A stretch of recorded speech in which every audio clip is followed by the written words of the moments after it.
بیٹھے ہوئے ہیں. ما یلفظ من قول, انسان جو بھی بات بولتا ہے, الا لدیہ رقیب عتید, کہ اس کے پاس ایک محافظ ضرور تیار کھڑا ہے. تو یہ سورہ قاف کی آیتیں ہیں 16, 17 اور 18.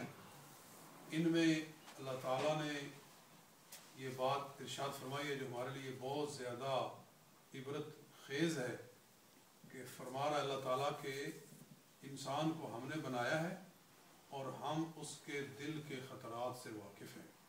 ہم جانتے ہیں کہ انسان کے دل میں وسوسہ کیا آتا ہے. یعنی وہ نہ صرف یہ کہ ہمارے ظاہر کو جانتا ہے, وہ ہمارے باطن کو بھی جانتا ہے. ہمارے دل میں جو تصور اور جو خیال آتا ہے اس سے بھی وہ واقف ہے. تو یہ جو دعا کی جاتی ہے, حقیقت میں اللہ تعالیٰ کو بتانے کی کوئی ضرورت نہیں کہ یا اللہ مجھے یہ چاہیے, اللہ مجھے یہ چاہیے, کہ ہمارے بتانے سے اس کو پتہ چلے, ایسی کوئی بات نہیں ہے. یہ تو صرف اپنا اظہار بندگی کے لیے ہے کہ دعا سے اللہ خوش ہوتا ہے. دعا عبادت کا مغز ہے کہ بندہ مانگے, اللہ کے سامنے ہاتھ پھیلائے, اس کے سامنے اپنی بے بسی کا اظہار کرے کہ مولا میں بے بس ہوں, میں صرف تیری رحمت کا طلبگار ہوں. تو اللہ کو بندے کی یہ حالت پسند آتی ہے. تو بس اس لیے مانگنے کا حکم دیا گیا ہے, وگرنہ اس کو بتانے کی کیا ضرورت ہے. وہ تو ہمارے دل میں آنے والے خطرات سے بھی واقف ہے. اس لیے فرما رہا وَنَعْلَمُ مَا تُوَسْوِسُ بِهِ نَفْسُ, اس کا نفس جو وسوسہ کرتا ہے ہم اس کو بھی جانتے ہیں. اور آگے فرمایا وَنَحْنُ أَقْرَبُ إِلَيْهِ مِنْ حَبْلِ الْوَرِيدِ, ہم اس کی شاہ رگ سے بھی زیادہ اس کے قریب ہیں. یعنی اپنے علم کے لحاظ سے, اپنی قدرت اور اپنے اختیار کے لحاظ سے ہم اس کی شاہ رگ سے بھی زیادہ اس کے قریب ہیں. یعنی وہ رگ جو دل سے دماغ کو خون پہنچاتی ہے اس کو ورید کہتے ہیں. تو ہم ورید سے بھی زیادہ اس کے قریب ہیں. اللہ تعالیٰ اس قدر بندے کے قریب ہے. تو آگے فرمایا کہ انسان جو زبان سے بولتا ہے تو دو بیٹھے ہوئے ہیں لکھنے والے دائیں اور بائیں, عن الیمین وعن الشمال قعید, وہ دائیں بائیں بیٹھے ہوئے ہیں. ما یلفظ من قول, وہ جو بھی وہ بات کہتا ہے الا لدیہ رقیب عتید, تو ایک محافظ فرشتہ تیار بیٹھا ہوا ہے.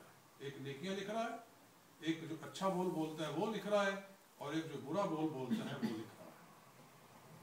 تو مطلب ہے کہ انسان کو بہت سوچ سمجھ کر بولنا چاہیے, کہ یہ نہیں کہ جو بول رہا ہے وہ ہوا میں اڑ رہا ہے, بلکہ ہر لفظ اس کا تحریر ہو رہا ہے. اور قیامت کے دن اس کے سامنے اس کی زبان سے نکلنے والے سارے الفاظ آ جائیں گے. اللہ تعالیٰ قرآن پاک میں ارشاد فرماتا ہے 15 سپارے کے اندر کہ انسان کہے گا ما لہذا الکتاب, اس تحریر کو کیا ہے, لا یغادر صغیرۃ ولا کبیرۃ, نہ یہ چھوٹا کوئی گناہ چھوڑ رہی ہے نہ بڑا چھوڑ رہی ہے, الا احصاها, مگر اس کو اس نے کیا ہوا ہے. تو ہمیں کوئی پرواہ نہیں ہوتی. ہم جہاں بیٹھتے ہیں ہماری محفل تب گرم ہوتی ہے جب ہم کسی کے لتے لیں, جب ہم کسی کے عیب شمار کریں, جب تک ہم کسی کے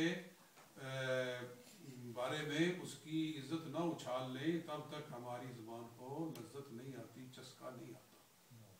تو یہ چسکا بہت برا ہے اور اس کا وبال بہت سخت ہے. جی, تو اللہ فرما رہا ہے جو ہم کہتے ہیں اس کو لکھنے والے لکھ رہے, اور اس سے پہلے فرما دیا کہ یہ لکھنا صرف انسان پر حجت قائم کرنے کے لیے ہے کہ روز قیامت اس کے سامنے آ جائے لکھا ہوا, ورنہ اللہ تعالیٰ فرما رہا ہے کہ مجھے اس کے لکھنے کی کوئی ضرورت نہیں ہے.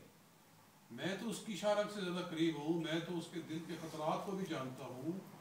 یہ فرشتے اس لیے نہیں لکھ رہے کہ اللہ تعالیٰ کو ڈائری پیش کرے کہ یا اللہ اس نے یہ کہا, اس نے یہ کہا, تاکہ اللہ تعالیٰ کو پتہ چل جائے. اللہ فرما رہا ہے مجھے تو سب کچھ پتہ ہے, لیکن یہ لکھا کیوں جا رہا ہے, یہ اس لیے کہ روز قیامت اس کو انکار کی کوئی گنجائش نہ رہ جائے کہ میں نے تو کہا ہی نہیں تھا. لیکن جب کہا وہ سامنے آ جائے گا تو پھر اس کو مانے بغیر کوئی چارہ نہیں ہوگا. لیکن اس وقت پھر بہت وقت گزر گیا ہوگا. اس وقت کی ندامت سے پہلے ہی ہمیں اپنے کردار پر غور کرنا چاہیے. وہ بھی یہ محمد صاحب کا بڑا خوبصورت شعر ہے کہ چٹی چادر بنگلاں والی تے داغ نہ لائی جنیا تو پھر نہ آکھی روز قیامت مولا ایک ہی بنیا. یہ کیا ہو گیا؟ تو بڑا انہوں نے سبق دیا ہے ہمیں کہ روز قیامت کی شرمندگی سے پہلے ہمیں بچ جانا چاہیے. کچھ نوجوان بڑا اونچا کھل کھلا کر ہنس رہے تھے تو ایک بزرگ وہاں سے گزرے تو انہوں نے فرمایا کہ بڑا خوش ہو تم، کیا تمہارے لیے فیصلہ ہو گیا ہے کہ تمہارا نامہ اعمال دائیں ہاتھ میں دیا جائے گا؟ انہوں نے کہا نہیں. تم نے پل صراط عبور کر لیا ہے؟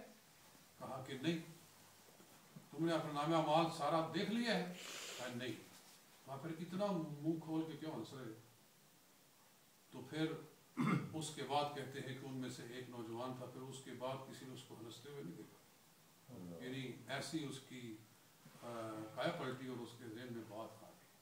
اور حدیث میں بھی ہے کہ منہ کھول کر اونچا اونچا ہنسنا یہ حضور صلی اللہ علیہ وسلم کو ناپسند تھا. سرکار تبسم فرماتے تھے. نبی پاک صلی اللہ علیہ وسلم بھی خوش ہوتے تھے اور آپ تبسم فرماتے. کبھی کسی نے آپ کی داڑھی نہیں دیکھی. تو ہاں بسا اوقات کبھی کوئی دین کا معاملہ ہوا تو ایک دو جگہ پر آیا ہے کہ حضور صلی اللہ علیہ وسلم کی بدت نواجز ہو، آپ کی نواجز ظاہر ہوئی، لیکن یہ بہت کم ہوا. اکثر و بیشتر حضور صلی اللہ علیہ وسلم کا تبسم ہوتا تھا. بہرحال ہمیں اپنی آخرت سے غافل نہیں ہونا چاہیے دوستو. مجھے بھی اور آپ سب کو بھی اور ہر مسلمان کو جائزہ لینا چاہیے اپنے اعمال کا، اور ہمیں سوچ سمجھ کر بولنا چاہیے. اللہ تعالیٰ توفیق عطا فرمائے.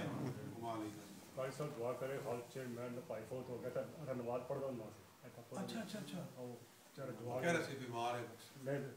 جوان ہے، اچانک فوت ہو گیا. جو ٹلیا نا پھر چڑھن لگا تھا ٹٹا پاکستان ہال چیئرمین. اچھا اچھا ٹیکسی ڈرائیور. چلو فاتح پڑھ لیا.